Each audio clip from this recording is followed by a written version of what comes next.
This Parisian adventure wasn't just for two.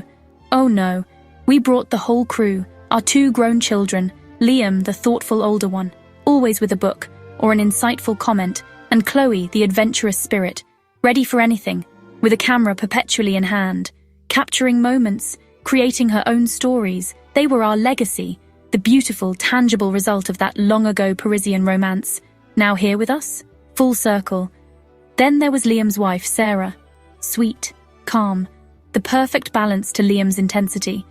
She had a quiet strength and an infectious giggle, which often surfaced at unexpected moments. Chloe's partner, Ben, was the joker, quick with a laugh, eager to try every new food, and every French phrase he'd painstakingly learned. He kept things light, even when travel fatigue set in, a vital role in any family trip, especially one like this. They were all here, for us, to witness our journey, to be part of it. Their presence added layers of joy, of complexity, of shared history. It wasn't just our past we were revisiting, we were creating new memories as a bigger, expanded family. This trip was about our love, but it was also about their love, for us, for each other. It was a beautiful, tangled web of connections, of shared experiences. Each of them brought something unique. Liam, his historical knowledge, making every monument more meaningful. Chloe, her artistic eye, finding beauty in the mundane. Sarah, her calming presence, a soothing balm. Ben, his endless enthusiasm, a reminder to embrace the fun. It was a diverse group, with diverse needs and diverse expectations.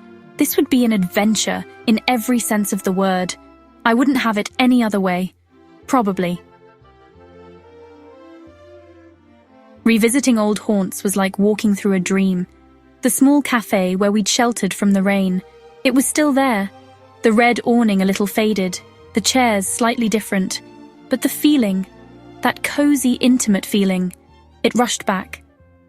We sat at a similar table, ordered coffees, just like before, except this time our children watched us, smiling, understanding, or trying to. It was surreal and deeply moving. We walked along the Seine. Of course, it was a requirement. The bateau mouche glided past, tourists waving, just as they always had. We found the exact spot, under the Pont des Arts, where he first told me he loved me. The lovelocks were gone now, removed by the city, but the sentiment remained, etched in the air, in our hearts. We stood there for a long moment, silent, remembering. The river flowed on, unchanged, witness to countless love stories. Discovering new places was equally thrilling. A hidden garden in the Marais. We stumbled upon it by accident, a tiny oasis of green, bees buzzing among lavender. We sat on a bench, sharing a pain au chocolat, feeling like we'd found a secret. Then there was the street art, so much more vibrant, more prevalent than before. Entire walls transformed into canvases, telling new stories. Paris was still evolving, still surprising, still enchanting. The blend of past and present was intoxicating. One moment lost in a memory, the next captivated by something new. Our children helped bridge the gap, seeing Paris through their eyes, their fresh perspectives, their excitement. It made the city feel new to us too. It wasn't just about reliving the past, it was about embracing the present. Together, as a family, each cobblestone seemed to hold a story, ours, theirs, Paris's, all intertwined beautifully. Section 5. Whispers in a courtyard, vows anew. The vow renewal. This was the heart of our return, the reason we'd gathered everyone. We found a tiny hidden courtyard near Saint-Germain-des-Prés, through an unassuming archway. It opened into a pocket of serenity. Ivy climbed the old stone walls. A single ancient tree stood in the center. Dappled sunlight filtered through its leaves. It felt sacred, untouched by the city's bustle. Perfect, absolutely perfect. It whispered peace. Our children helped set the scene. Chloe arranged a small bouquet of wildflowers, picked from a local market. Liam had found a beautiful passage to read. Sarah and Ben stood as our witnesses, just as they witnessed our daily lives. Their presence made it real, grounded. This wasn't a grand affair. No elaborate decorations, no crowd of strangers, just us, our family, and the quiet spirit of Paris. It was intimate and incredibly powerful, more than I expected. He took my hands.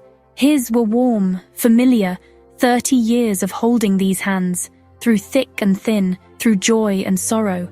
His eyes met mine, and in them I saw everything: the boy I fell in love with, the man he had become, the journey we had shared. Tears welled up, unbidden, happy tears, mostly, a little bit of poignant tears too. For the time past, for the challenges overcome, for the love that endured. We spoke our vows, not the old ones, but new words, for this new chapter, words about resilience, about gratitude, about choosing each other. Again and again, every day. The words hung in the quiet air, simple, sincere. Our children watched, their faces soft with emotion, in that hidden courtyard, surrounded by love, and the timeless beauty of Paris. We reaffirmed our beginning and celebrated our continuation. It was a promise, sealed with a kiss and a few happy tears.